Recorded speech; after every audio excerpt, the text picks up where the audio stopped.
Hello dear students, मैं विनोद यादव। आज हम आप लोगों को सॉलिड स्टेट का लेक्चर नंबर 3 पढ़ाने जा रहा हूं और आज का टॉपिक है क्रिस्टल जालक एवं एकक कोष्ठिका, crystal lattice and unit cell.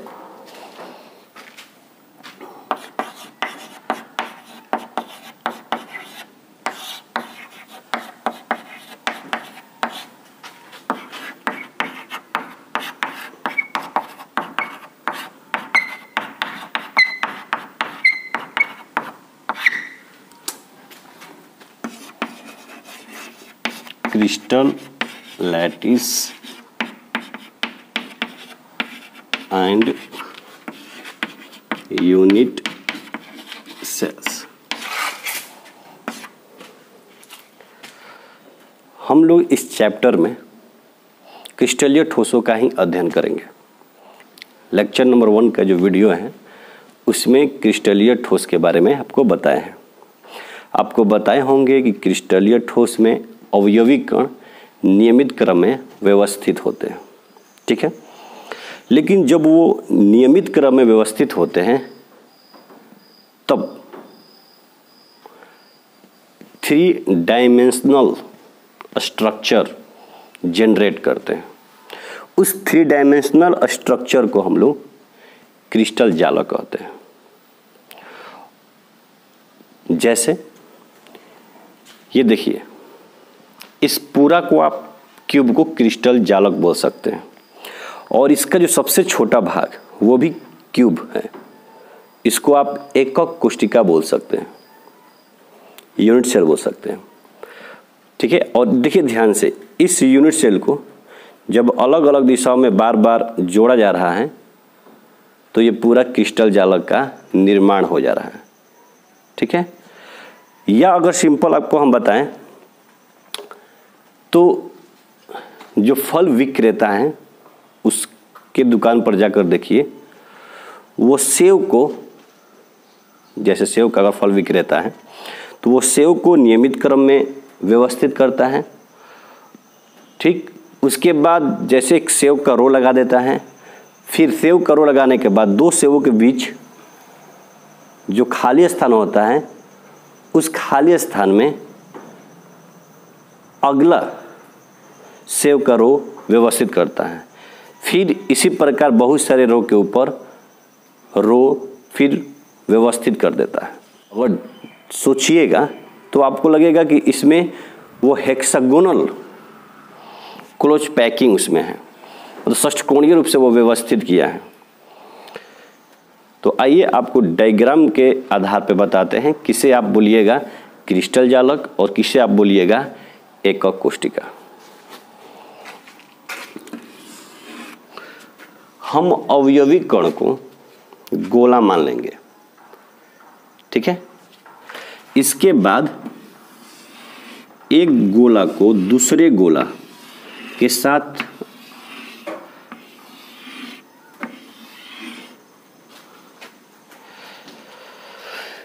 एक पंक्ति में व्यवस्थित कर देते हैं, ठीक है। ये गोला हुआ और ये गोलों का पंक्ति हुआ। इसी तरह अन्य गोलों की पंक्तियों को व्यवस्थित कर रहे हैं।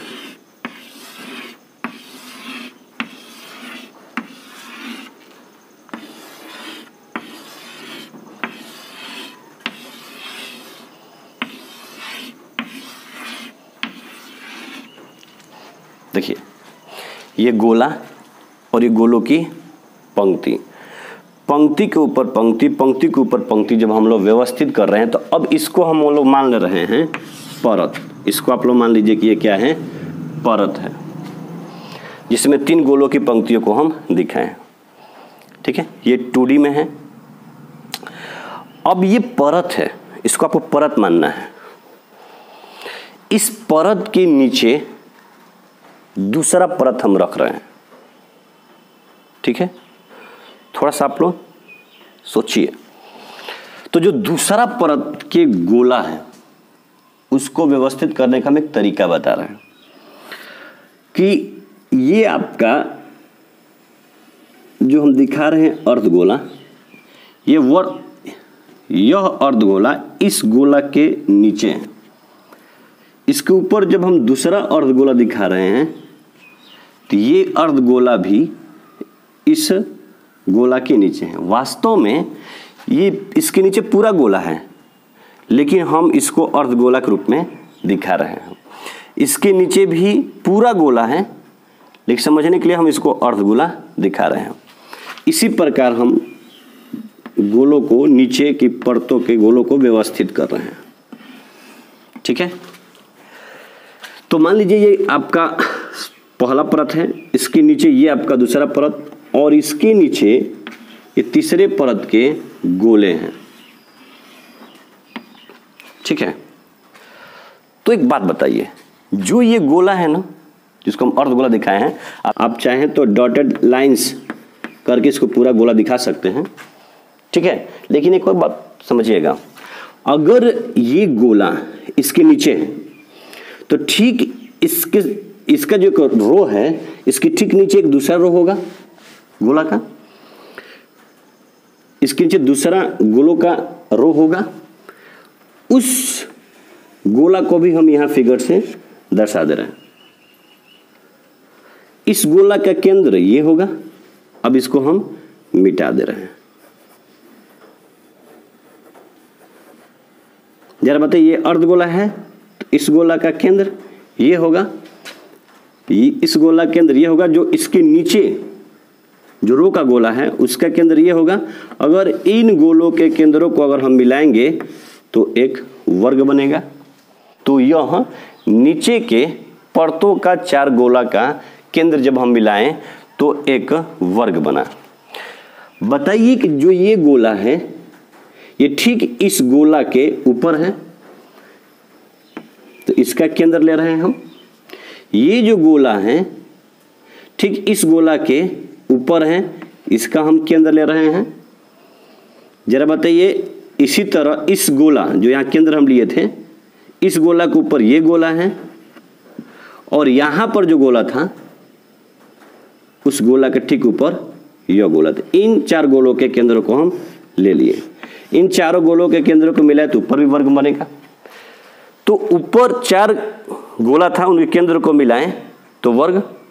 ठीक उसके चार नीचे गोला था, इनके गोलों केंद्र को भी मिलाएं तो वर्ग बनेगा। तो अगर ये गोला इस गोला के ठीक ऊपर है तो इस गोला और इस गोला का केंद्र बिल्कुल सीधे में होगा।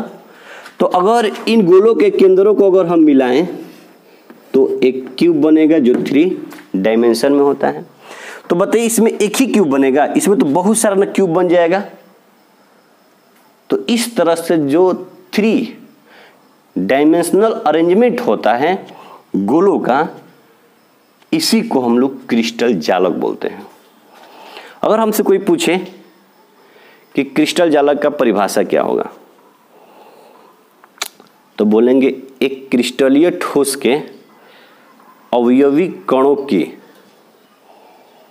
नियमित त्रिविमीय व्यवस्था को क्रिस्टल जालक कहते हैं।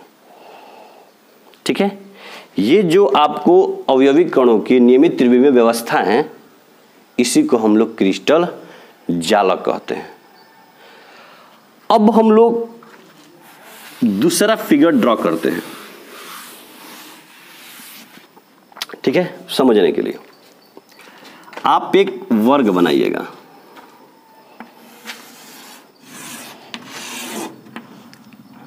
दूसरा वर्ग इसके अंदर बनाते हैं।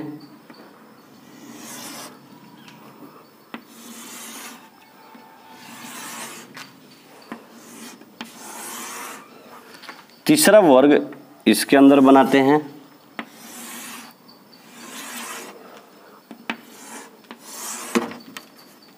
ठीक है, 3 वर्ग बना लिए। इन तीनों वर्गों के कॉर्नर्स को एक सीधी रेखा द्वारा मिला दीजिए। जो सबसे नीचे जो फर्स्ट वर्ग बनाए थे उसके वर्टिकल जो साइड्स हैं उसको मिलाइए, फिर बीच पे जो वर्ग हैं उसके वर्टिकल साइड्स को मिला दीजिए, दो वर्टिकल साइड्स को, फिर इसके नीचे जो वर्ग हैं साइड्स को वर्टिकली हम मिला दिए। चलिए इसको हॉरिजॉन्टल रूप से मिला देते हैं साइड्स को।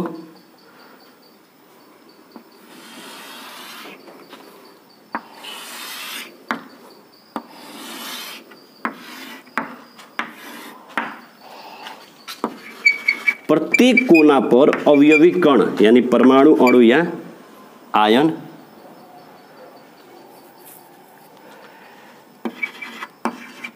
होता है।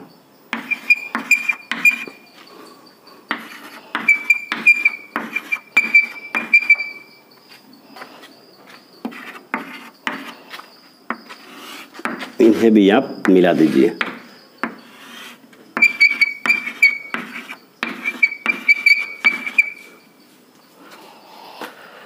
देखिए ध्यान से इसको, ये आपका एक्स अक्ष है, ये आपका वाई अक्ष है और ये आपका जेड अक्ष है। ठीक है, तो बताइए एक्स अक्ष के अनुदिश अवयवी कणों की नियमित व्यवस्था होगा। वास्तव में जो पहले वाला हम फिगर बना रहे थे वहां जो गोला दिखा रहे थे ना, वो ये सब गोलों का केंद्र है।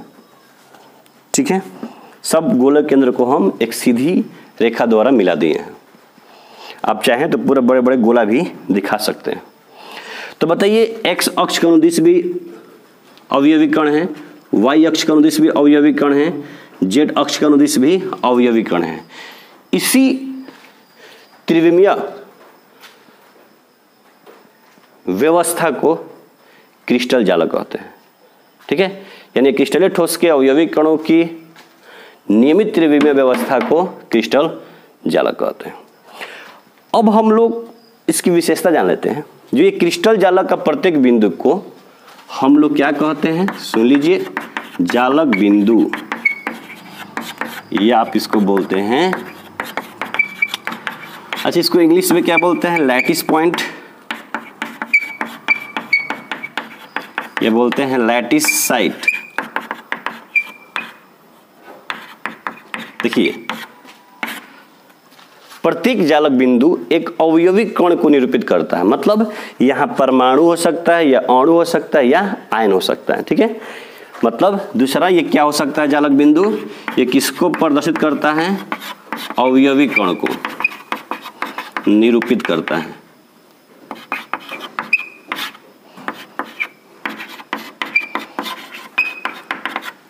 अवयवी कण में क्या क्या हो सकता है, परमाणु हो सकता है, अणु हो सकता है या आयन हो सकता है। अगर हम नमक लेंगे तो Na+Cl- आयन अल्टरनेट होगा, यहाँ Na+ होगा, Cl-, अगर यहाँ Na+ है तो यहाँ Cl-, Cl- है तो Na+, इस तरह अल्टरनेट क्रम में व्यवस्थित होता है नमक में सोडियम आयन और क्लोराइड आयन। तो इसको आप बोलते हैं क्रिस्टल जालक। इसका जो सबसे सूक्ष्मतम जो त्रिविमीय संरचना है उसको आप बोलते हैं एकक कोशिका, यूनिट सेल। ठीक है, देखिए इसमें हम एक वर्ग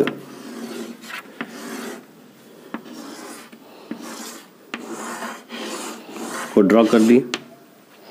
ठीक इसके ऊपर वाला वर्ग ले लेते हैं। जरा बताइए वर्ग के कोनों को जब हम लोग मिलाएंगे तो ये क्या बन जाएगा, घन बन जाएगा। तो इसी को हम लोग बोलते हैं एकक कोशिका। इसी को हम लोग क्या बोलते हैं, एकक कोशिका। इंग्लिश में आप क्या बोलते हैं, यूनिट सेल। अगर हमसे कोई पूछे कि यूनिट सेल किसे कहते हैं तो आप बोलिएगा कि यूनिट सेल क्रिस्टल जालक का सबसे सूक्ष्मतम भाग होता है। जब इसे विभिन्न दिशाओं में रिपीट किया जाता है तो पूरा क्रिस्टल जालक का निर्माण होता है। याद है ना, आपको बताए थे, इसको अगर आप क्रिस्टल जालक बोल रहे हैं तो जो सबसे छोटा भाग जो खुद 3D में है इसको आप क्या बोलिएगा, इकाई सेल। इसी को जब आप अलग अलग दिशा में बार बार रिपीट कर रहे हैं तो ये क्या बन जा रहा है आपको, क्रिस्टल जालक। तो एकक कोशिका तो आपको परिभाषा बता दिए, ठीक है। अब इसकी विशेषता जानते हैं, ठीक है। तो हम आपको बताएं एकक कोशिका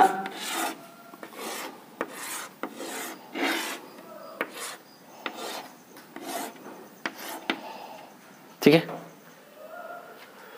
ये आपकी इस एकक कोशिका को हम बाहर निकाल दिए। देखिए 3D में है, ये आपका x अक्ष, ये आपका y अक्ष और ये आपका z अक्ष। x अक्ष के अनुदिश इस किनारा को हम लोग कुछ मान लेंगे, y अक्ष के अनुदिश इस किनारा को यानी कोर को हम कुछ मान लेंगे, z अक्ष के अनुदिश इस कोर को हम लोग कुछ मान लेते हैं। चलिए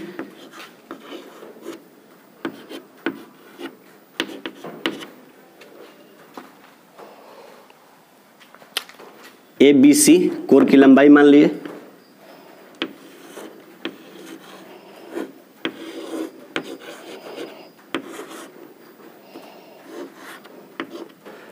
अल्फा बीटा गामा कोरों के मध्य कोण मान लिए।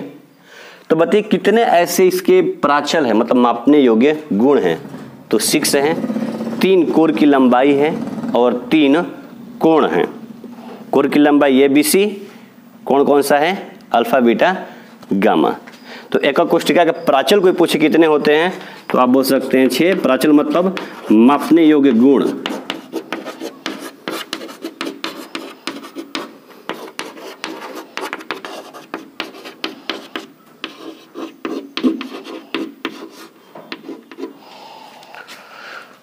ठीक है। एकक कोशिका की विशेषता में ये जो किनारा है, कोर है, एक दूसरे के लंबवत भी हो सकता है, नहीं भी हो सकता है। ये जो किनारा है, ये कोर एक दूसरे के लंबवत भी हो सकता है या नहीं भी हो सकता है। तो आगे हम लोग क्रिस्टल तंत्र पढ़ेंगे, 7 प्रकार का होता है, तो इसी के आधार पर पढ़ेंगे। किनारा लंबवत भी हो सकता है, लंबवत नहीं भी हो सकता है, या ये बराबर भी हो सकते हैं, किनारे की लंबाई बराबर भी हो सकता है, बराबर नहीं भी हो सकता है, ठीक है। तो इसके आधार पर हम लोग 7 तरह के क्रिस्टल तंत्र पढ़ेंगे आगे। तो अब आपको हम बता देते हैं कुछ घन से संबंधित बातें, ध्यान समझिए। अगर हम आपसे पूछें ये पूरा घनाकार है, यह पूरा घनाकार है, इसमें कितनी सतह हैं तो आप बता सकते हैं 1 2 3 4, ऊपर 5 नीचे 6। अगर हम आपसे पूछें कि इसमें कितने कोना हैं तो देखिए 4 और 4 नीचे कितना हुआ 8। अगर हम बोले इसमें कोर यानी किनारा कितना है 1 2 3 4 और 4 पीछे 5 6 7 8, साइड में 9 10 11 12। तो बताइए घन में सतह यानी फलकों की संख्या 6, घन में कोनों की संख्या 8 और घन में किनारों या कोर की संख्या 12 होती है। ध्यान सुनिएगा, आगे आप जब इस पर आंकिक प्रश्न न्यूमेरिकल्स बनाएंगे तो आपका काम आएगा। अब हम लोग समझते हैं एकक कोशिका के प्रकार, ठीक है।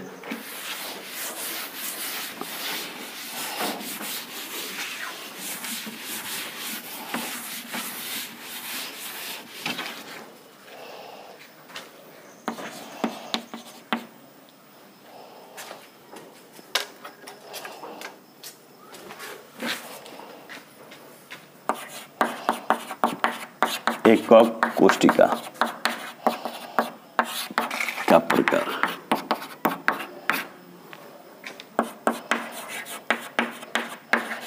Types of unit sales.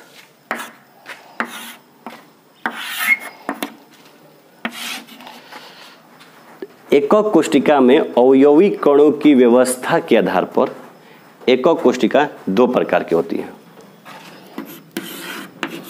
सरल या आद्य एकक कोशिका।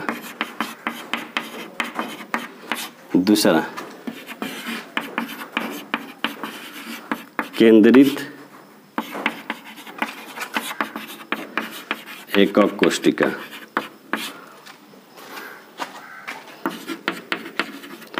सिंपल और प्रिमिटिव यूनिट सेल।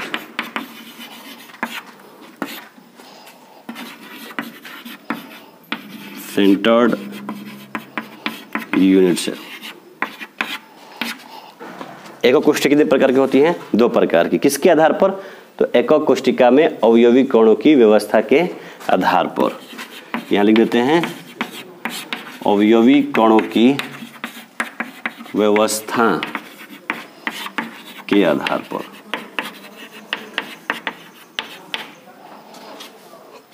ठीक है।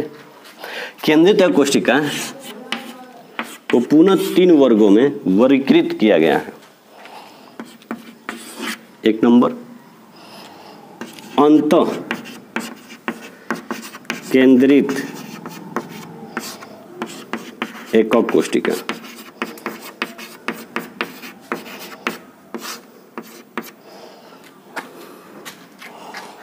इंग्लिश में इसको बोलते हैं, इंग्लिश में से बोलते हैं बॉडी सेंटर्ड यूनिट सेल। दूसरा फलक केंद्रित एकक कोशिका। Face centred unit cell. Third number अंतः केंद्रित एकक कोशिका एंड सेंटर्ड यूनिट सेल।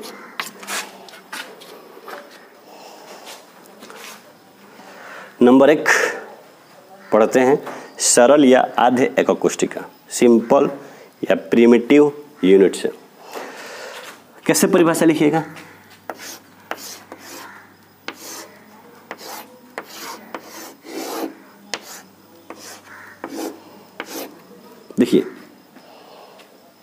देखिए कि इस प्रकार के यूनिट सेल में अवयवी कण केवल कोनों पर उपस्थित होते हैं। कितने कोनों पर? 8। ये लिख सकते हैं कि ऐसी एकक कोशिका इसमें अवयवी कण केवल 8 कोनों पर उपस्थित होते हैं, क्या कहलाती हैं? सरल या आधे एकक कोशिका कहलाती है। ठीक है।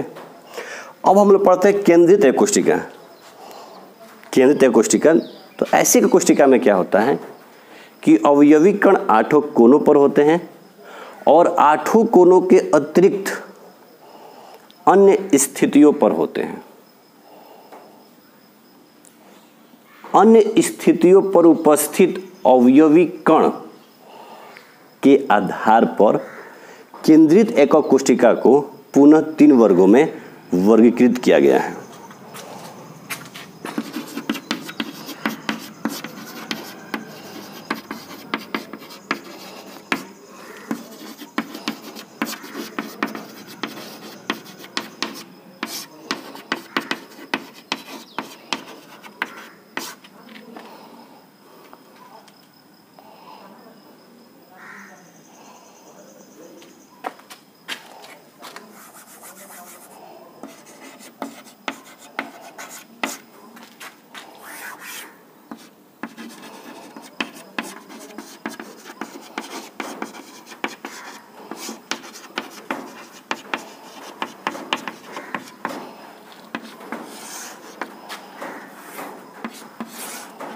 देख लीजिए, कोनों के अतिरिक्त अन्य स्थितियों पर अवयवी कणों की उपस्थिति के आधार पर केंद्रित एकक कोशिका को 3 वर्गों में वर्गीकृत किया गया।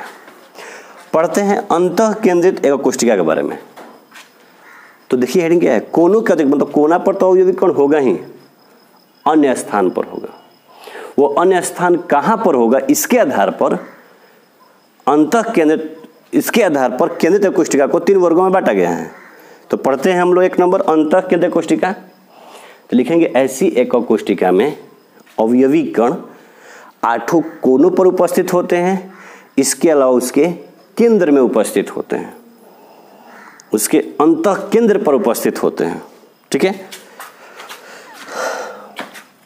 ये आपका सिंपल या प्रिमिटिव यूनिट सेल है।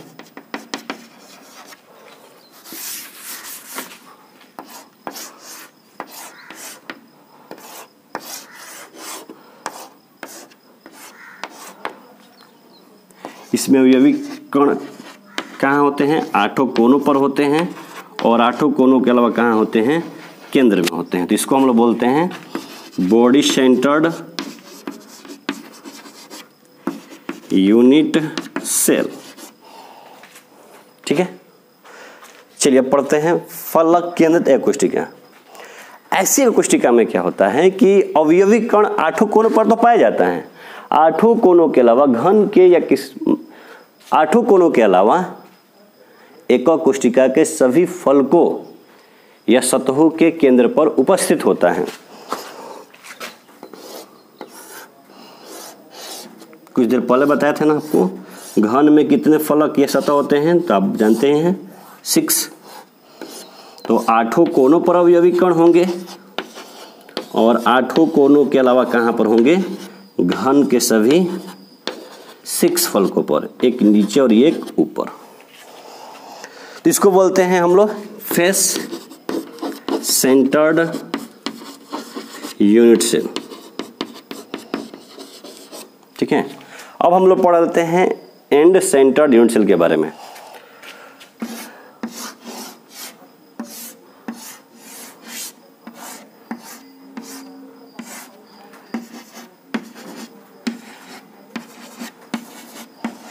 ऐसी का कोष्ठिका में अवयवी कण 8 कोनों पर होते हैं, और 8 कोनों के अलावा 2 विपरीत फलकों के केंद्र पर होते हैं। मतलब जानते ही होंगे, एक्स एक्सिस के अलॉन्ग 2 फलक होगा, वाई एक्सिस के अलॉन्ग 2 फलक होगा, और जेड एक्सिस के अलॉन्ग 2 फलक होगा। तो किसी भी अक्ष के अनुदिश दोनों विपरीत सतह पर अवयवी कण उपस्थित हो तो उसे हम लोग अंतः केंद्रित एकक कोष्ठिका बोलते हैं। या इस तरह बोल सकते हैं सिंपल कि ऐसे एकक कोष्ठिका में अवयवी कण 8 कोनों पर पाए जाते हैं तथा इसके अतिरिक्त किन्हीं 2 विपरीत फलकों के केंद्र पर उपस्थित होते हैं। ठीक है, या तो ये दिखा सकते हैं 2 विपरीत, या ये 2 विपरीत सतह दिखा सकते हैं, या इस पर भी दिखा सकते हैं, एक नीचे वाला सतह और एक ऊपर वाला सतह।